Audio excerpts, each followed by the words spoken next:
Okay, Assalamualaikum warahmatullahi wabarakatuh. Khabar semua, kita berjumpa lagi dalam pembelajaran online untuk kali ini. So, kita akan masuk ke bab yang ketiga untuk sains tingkatan 2 ini, iaitu bab nutrisi. So, nampak banyak makanan dekat depan ni. So, mari kita lihat apakah yang akan kita belajar dalam bab ini.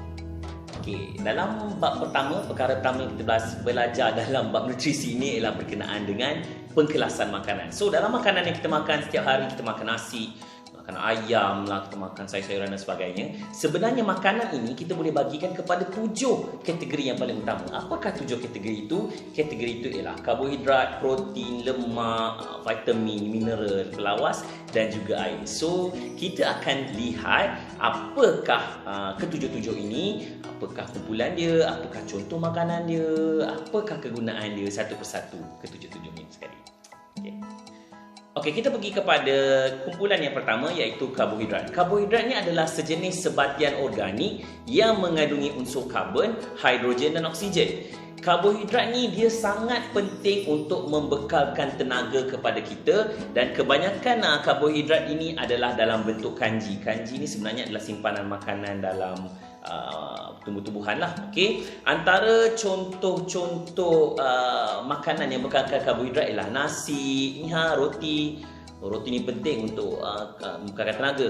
Kentang dan sebagainya. Biji-biji pun bekalkan tenaga. So itu adalah karbohidrat, membekalkan tenaga kepada kita. Okey, kategori makanan, kelas makanan yang kedua ialah protein. Protein sebenarnya adalah kumpulan makanan yang mempunyai unsur karbon, hidrogen, oksigen dan juga nitrogen. Protein ni sebenarnya kita boleh dapat daripada makanan-makanan macam telur, susu, ayam, daging dan sebagainya lah. Yang mana protein ini sangat penting untuk kita membina tisu-tisu dalam badan, untuk kita menggantikan tisu-tisu yang rosak, untuk pertumbuhan dan juga penting sangat untuk membina komponen-komponen enzim, hormon, antibody dalam badan. So, kalau nak tumbuh besar tu baik, kenalah makan protein secukupnya. Makanlah telur. Kategori kelas makanan yang ketiga ialah lemak. Lemak ni dia pun ada karbon, hidrogen dan juga oksigen. Dan lemak ini biasanya terdiri daripada 2 molekul yang paling utama iaitu glycerol dan juga asid lemak. So apakah kegunaan lemak ni? Lemak ni sebenarnya dia adalah simpanan tenaga 2 kali ganda lagi banyak daripada karbohidrat yang kita bincangkan tadi. Selain daripada lemak ini membekalkan tenaga, lemak juga melindungi organ-organ dalaman dalam badan kita. Selain daripada itu juga, lemak ini juga menjadi pengangkut kepada vitamin-vitamin tertentu. Kita panggil dia sebagai vitamin-vitamin larut lemak, vitamin A, D, E, K. Vitamin A, D, E, K hanya ada dalam benda-benda yang berlemak. So, contoh-contoh lemak ialah minyak masak, segala-segala jenis minyak dan butter. Oh ni, memang sedap lah kalau kita letak dekat atas roti. Memang lemak dia memang sedap, tapi jaga-jaga lemak tak boleh makan berlebihan nanti gemuk. Okey, kumpulan ataupun kelas makanan yang berikutnya yang perlu kita tahu ialah vitamin. Vitamin ni sebenarnya dia tidak membekalkan tenaga kepada diri kita, tetapi vitamin ini sangat penting dan kita perlukan dalam kuantiti yang secukupnya untuk membolehkan segala proses dalam badan kita berlaku dengan baik. Ada 2 jenis vitamin iaitu vitamin larut lemak dan vitamin yang tidak larut lemak. Vitamin yang larut lemak adalah vitamin A, D, E, K dan vitamin yang tak larut lemak adalah vitamin B dengan C. So setiap vitamin-vitamin ini ada dia punya fungsi-fungsi dia, ada contoh-contoh makanan dia dan kalau kita kekurangan vitamin-vitamin ni apa akan jadi pada kita? Kita tengok.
Okey, kelas makanan yang berikutnya ialah mineral. Mineral ni sama macam vitamin, dia tidak membekalkan tenaga. Juga seperti vitamin, kita perlukan dalam kuantiti yang secukupnya untuk membolehkan proses-proses dalam badan berfungsi dengan baik. Antara mineral-mineral yang kita perlukan dalam badan ialah seperti kalsium, natrium, ferrum ataupun zat besi. Kita perlukan iodine, fosforus dan juga kalium. So, setiap daripada mineral-mineral ini ada dia punya contoh makanan-makanan dia dan juga apakah faedah dia pada badan dan apa akan jadi pada badan kita, pada diri kita kalau kita kekurangan mineral-mineral ini.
Kumpulan kelas makanan yang berikutnya ialah pelawas. Pelawas ni sebenarnya dia adalah selulosa yang ada pada tumbuhan yang tidak dapat dicernakan oleh badan. So dia sebenarnya adalah serat makanan ataupun fiber yang tersimpan dalam salur makanan kita, yang sebenarnya pelawas ini sangat penting untuk membantu proses penyatinjaan. Senang ceritalah, pelawas ni nak elak sembelit, senang nak buang air besar lah.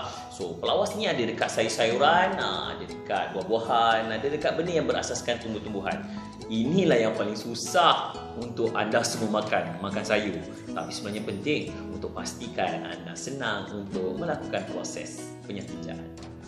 Okey, dan yang terakhir sekali, kelas makanan, walaupun sebenarnya kita bukan panggil dia makanan, kita panggil dia minuman. Kelas makanan yang terakhir yang penting ialah air. Okey, air ini sebenarnya merupakan satu komponen yang sangat penting kerana dia merupakan bahan pelarut ataupun pelarut kepada bahan kimia dan media pengangkutan dalam badan kita. So, air ini pentinglah sebab dia adalah antara komponen yang terpenting dalam darah. Selain daripada dia sebagai bahan pengangkut dalam badan, air ini juga dapat mengawal atur suhu badan sebab bila kita minum air, badan kita cukup air. Kadang-kadang kalau kita panas, kita perlu dan sebagainya. So, air ini penting. Pastikan anda minum air secukupnya pada setiap hari. Okey, itulah dia 7 kelas makanan yang telah kita bincangkan sebentar tadi. Saya namakan semula ketujuh kelas makanan itu: karbohidrat, protein, lemak, vitamin, mineral, pelawas dan juga air. So, apa yang kita perlu dalam makanan kita sehari-hari ialah ketujuh kelas makanan ini perlu untuk kita makanlah pada setiap hari supaya makanan kita seimbang. Contohnya hari ini, boleh tengok sini, saya makan mango chicken. Okey, ni pun lengkap ni. Kita ada protein, kita ada karbohidrat, kita ada pelawas, kita ada sayur-sayur ni, ada carrot. Selamat makan. Bye. Bismillahirrahmanirrahim. Jom.